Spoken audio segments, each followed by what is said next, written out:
What's up, everybody? Welcome back to the channel. We got a UFC fight breakdown coming at you, baby. UFC ESPN Fight Night going down this Saturday. And let me tell you what a main event we got going. We got Carlos Prates versus Ian Garry, baby. You can't miss it. Let's break this down, baby. Let's get into the video. What up, everybody? What's up, everybody?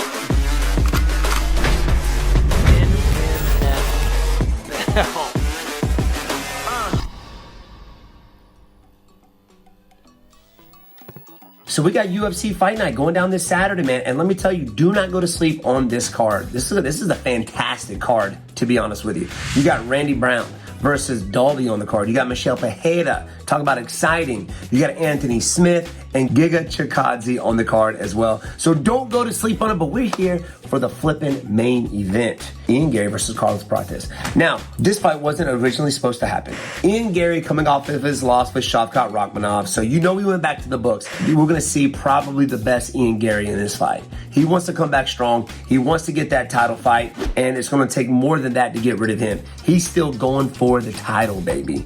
And of course, Carlos Prates on a winning streak, man. Fight nerds, bro.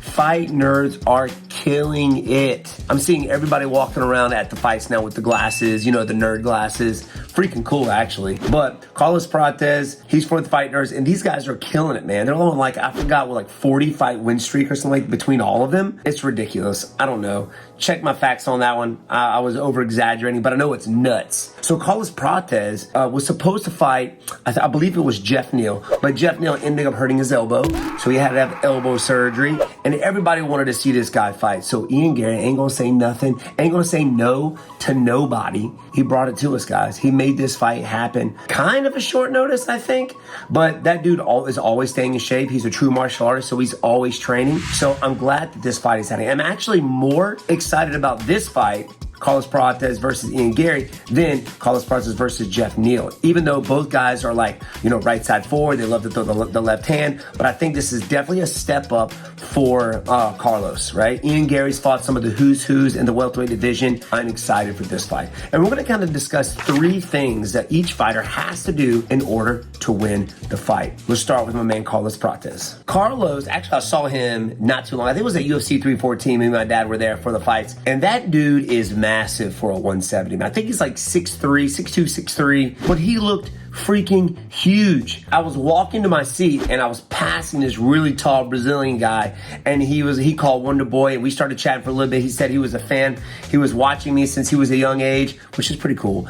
And I was like, dude, why does that dude look familiar, bro? And I turned back and it was Carlos. I was like, bro, that dude looked like he was a 185er. He was massive. Now, Carlos Prates is one of the best strikers in the welterweight division. This dude's got 9 first-round finishes. He's got 16 wins by knockout and 11 fight win streak.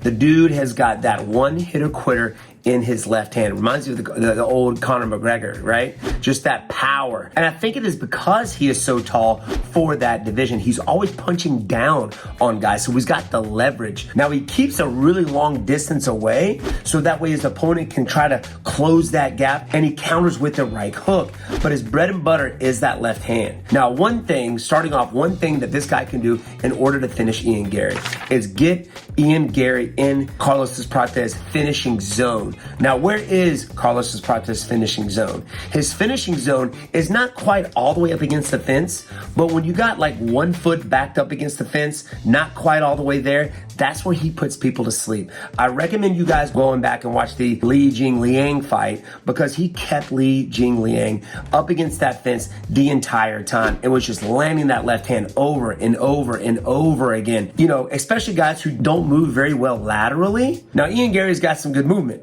but I do believe if Carlos can keep him in that special zone, that knockout zone, I think he can go out there and he can put him to sleep. So 1, keep him in that sweet spot so you can land that left hand. And 2, you got to mix and match the left hand and the left knee. Now, he predominantly keeps his right side forward. He loves to throw a left hand. The dude's got great knees, but if I think he can go between the two, if he can throw that left hand and throw the knee, and he's done that with a few of his fighters. He'll throw a knee and throw a left hand, throw a knee and throw a left hand, so much that you don't really know if he's going to throw the knee or the left hand. I've even seen him fake the knee to throw the left hand, knocking dudes down as well. So I think if you can play that game, keep him in that sweet spot, I think you can finish him. Number 3, Ian Garry has got great movement. But how do you slow that type of a fighter down? Kick him in the flipping legs. Carlos has got some mean, heavy kicks, especially that low calf. I've seen him almost drop people, like make people want to give up from his leg kicks. I think if he can keep those leg kicks pumping throughout the fight,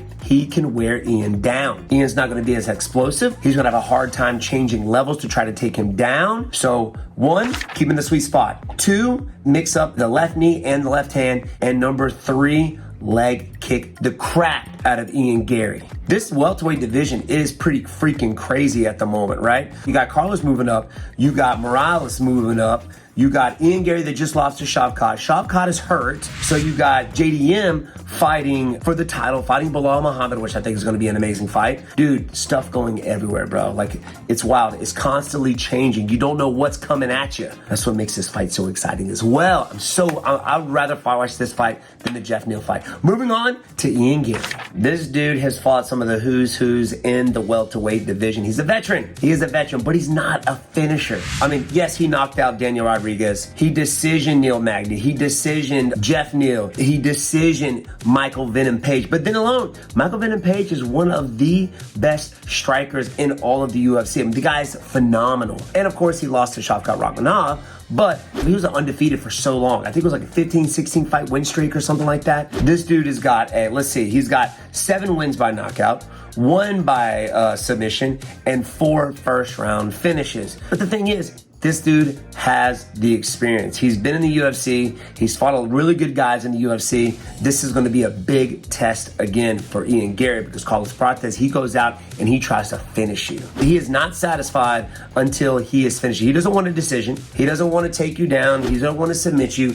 This dude wants to put you to sleep. Now, what does Ian Garry got to do to win this fight? Number 1, Ian Garry's got to go the old GSP route. GSP, when he fought Thiago Alves was very explosive. He was powerful. I mean, he fatigued a little bit, but he was just jacked to the gills and had power for days. So what did GSP do against an explosive guy? Just like Carlos. Carlos is very explosive. He's got long reach. He's got powerful striking. You got to make the fight dirty. You got to get close. You got to hem this guy up. You got to make him fight off takedowns. You got to get him up against the fence and just lay on the guy. If you do that in the first round, maybe even a little bit throughout the fight, I know it's a 5-round fight, you can wear him down. You can make him less explosive. When they start to fatigue like that, the snap isn't there. The power isn't there. So number 1, you got to make the fight dirty and lay on the guy. Number 2, Ian Garry's got to get Carlos Prates to walk backwards. Usually those type of Muay Thai fighters, they do very, very well coming downhill. They're coming at you, they're eating your space, and they're making you back up, which can be tiring. But once you get them to back up, if you can be explosive and hit this dude with hard shots, make him afraid of your power and get them backing up, they don't do so well. You saw it against Vicente Luque. Whenever I fought Vicente, he didn't do well backing up. Good Muay Thai guys, they don't do well that way. You throw them off their rhythm. So number 1, you got to make the fight dirty. Number 2, you got to make him back up. Now, I think number 3 is kind of obvious, and that is just mix up your strikes. And not just your strikes, but mix up your takedowns as well. All right, make him fearful of the takedown. I do believe that Ian Garry can get this fight to the floor. Now, I know Carlos is a great fighter, and I think he's very well-rounded, but we've only seen really his striking. We haven't seen the other aspect of his game. I'm not saying he doesn't have any, we just haven't seen it that much in his fights. But I think if Ian Garry can mix up his striking with his wrestling, him up against the fence, tire him out, get this guy going backwards, and make him struggle, and make him guess, is he going to throw a kick or a punch, or is he going to throw a takedown? You never know. And if you're constantly guessing what he's going to do next, you start to see your opponent start to back up. So I think that's how you get him to back up. And that's what Ian's got to do, man. Mix up his strikes with his takedowns. He's got to get Carlos Prates on his heels, and he's got to lay on the guy. You got to make this fight dirty. He's been out there with the who's. I do believe Ian Garry can go out there and get this dub if he is smart. Now, both of these guys are young. Both of these guys are hungry, and they're going to put on a show this Saturday. Hopefully, you guys will stay tuned, and hopefully, you'll see yours truly on the big screen. Be checking me out, commentating. You never know. Check out the fights this Saturday. Let me know your comments and your thoughts down below, and we'll catch you on the flip side, baby. Peace.